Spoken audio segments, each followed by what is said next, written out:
OBC party का उदय हुआ है, जो माननीय निर्वाचन आयोग से अभी जस्ट रजिस्टर्ड होकर के आई है, हम लोग इस नाते उपक्रम घातकों को भी सपोर्ट नहीं कर रहे हैं। ओबीसी पार्टी तो नहीं कर रही है, क्योंकि संविधान प्रदत्त जो हमारा वोट का अधिकार है, वोट की शक्ति है, वो जाया नहीं जाना चाहिए। अगर नोटा में यह शक्ति होती, नोटा दबाने पे सरकार पलट जाती, तो निश्चित तौर पर मैं कहता कि नोटा दबाइए, मगर नोटा दबाने होना नहीं है। जो आवाज आप कह रहे हैं तो कम घातक कौन है? अब वो जनता डिसाइड करेगी सर, अब वो जनता डिसाइड करेगी। और ओबीसी पार्टी का बस एक दृढ़ निश्चय है, ये देश की पहली पार्टी है जो पिछड़े समाज की पार्टी है, जो माइनॉरिटीज और अनुसूचित जाति के भाइयों को साथ लेकर चलेगी। और 2027 में इसी उत्तर प्रदेश में देखिएगा, मैं हाइपोथेटिकल नहीं बोल रहा हूँ, क्योंकि हमें ओबीसी की शक्ति मालूम है। और ओबीसी कोई जाति नहीं है सर, ओबीसी एक संवैधानिक शब्द है, संविधान के द्वारा, सरकार के द्वारा दिया हुआ। उस संविधान की रक्षा के लिए ओबीसी पार्टी का गठन हुआ है। और ओबीसी पार्टी 2027 में अपने ओबीसी भाइयों के शक्ति से, जन सहयोग से, जन समर्थन से और वोट की पावर से अपनी सरकार बनाएगी। अब हम कटोरा लेकर हाथ किसी के आगे नहीं जानेंगे। और मैं उन पार्टियों को भी सचेत करना चाहता हूं, जो जातिगत पार्टियां हैं, जो परिवारवादी पार्टियां हैं, जिन्होंने आज तक ओबीसी के जातियों को लूटने का काम किया, ओबीसी के नाम पे लोगों को मूर्ख बना करके सत्ता में गए। और जब सत्ता में रहे तो जातिगत जनगणना की बात नहीं किया, और जब सत्ता में रहे ओबीसी को आबादी के अनुसार भागीदारी की नहीं बात किया। और जब सत्ता से बाहर चाहते हैं तो थूक के जमीन पे चाटने का काम करते हैं। और फिर वही कोई पीडीए की बात करता है, कोई पीडीएम की बात करता है, कोई किसी की बात करता है। तो ऐसे धोखेबाज पार्टियों से लोग सतर्क हो चुके हैं, क्योंकि 4 मार्च दिल्ली में कॉन्स्टिट्यूशनल क्लब में 7 राज्यों के लोगों की बैठक हुई। 35 से अधिक पिछड़ी जातियों के प्रतिनिधि मौजूद थे, जिन लोगों ने निर्णय लिया कि हम धोखेबाज पार्टियों से धोखा नहीं खाएंगे और देश की पहली ओबीसी पार्टी बनाएंगे, जो आज आपके सामने मूर्त रूप में है। और 2027 में उत्तर प्रदेश में देखिएगा ओबीसी पार्टी की सरकार बनेगी। 27 में आपको अपर कास्ट और दलित का वोट नहीं चाहिए?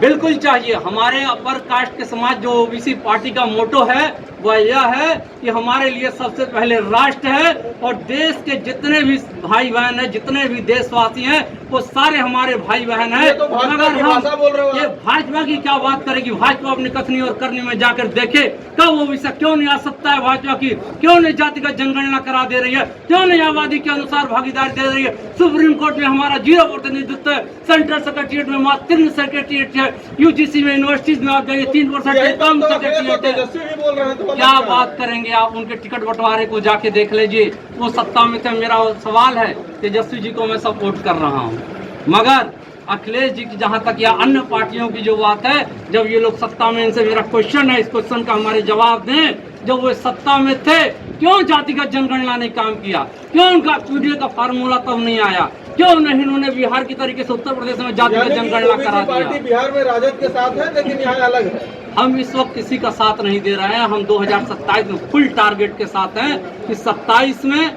हमारा संघे शक्ति कलयुगे के नारे के साथ अपने लाखों करोड़ों जो देश की आबादी का 60% से अधिक हिस्सा है, हमारे अनुसूचित भाइयों को और माइनॉरिटी समाज को लेकर के हम ओबीसी पार्टी का यह गठन किए हैं। और 7 राज्यों में हम पार्टी आज ही के दिन हमारी फैल रही है।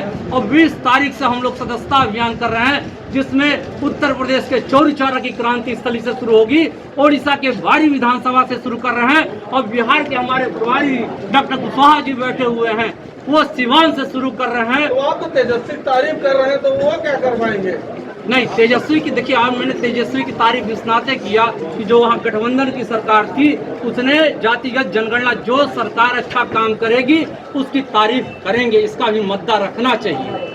अच्छा कालीशंकर जी, आप कह रहे हैं कि जो जाति जनगणना की बात कर रहे हैं, वही डॉक्टर संजय निषाद है जो आरक्षण देने की बात को लेकर पार्टी खड़ा की थी, लेकिन 9 साल बीत गए, अभी तक लोगों को आरक्षण नहीं मिला। तो क्या भाई देखिए, अगर वो पार्टी बनाए थे निषाद समुदाय को हक अधिकार और उनको अनुसूचित जाति में आरक्षण दिलाने के लिए, मगर आज देखिए निषाद समाज को उन्होंने ठगने का काम किया। आज सत्ता के दलाल बन करके, आपने देखा होगा यही प्रेस क्लब है, 2018 में 2019 का जब उपचुनाव हुआ गोरखपुर में, प्रवीण निषाद को ओबीसी आर्मी ने सपोर्ट किया हुआ था।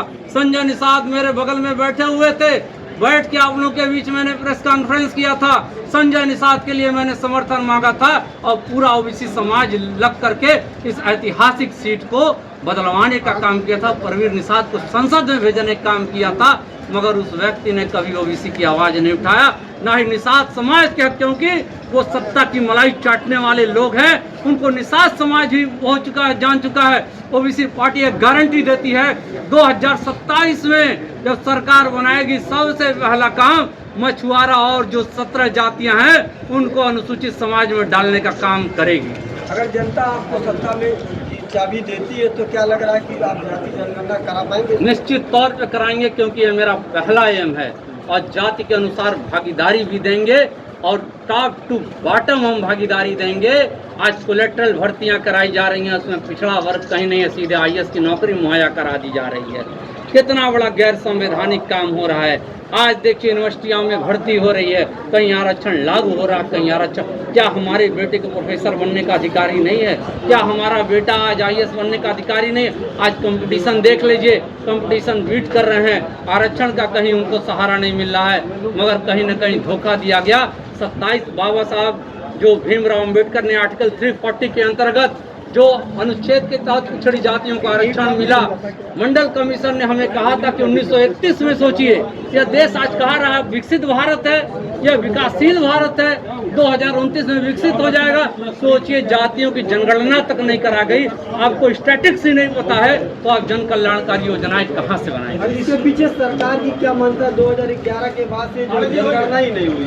भाई सरकार की यही मंशा है कि जिस दिन ओबीसी पता चल जाएगा कि इतनी भारी उनकी जनसंख्या है तो हमारी सरकार 1 मिनट नहीं टिकेगी। इसी नाते ओबीसी पार्टी का उदय हुआ है सर, और ओबीसी पार्टी उस शक्ति को समझ के, और मैंने अकेले नहीं बनाया, ये करोड़ों ओबीसी समाज की आवाज के बाद यह पार्टी बनी है। इससे पहले हम लोग ओबीसी आर्मी के रूप में काम कर रहे थे।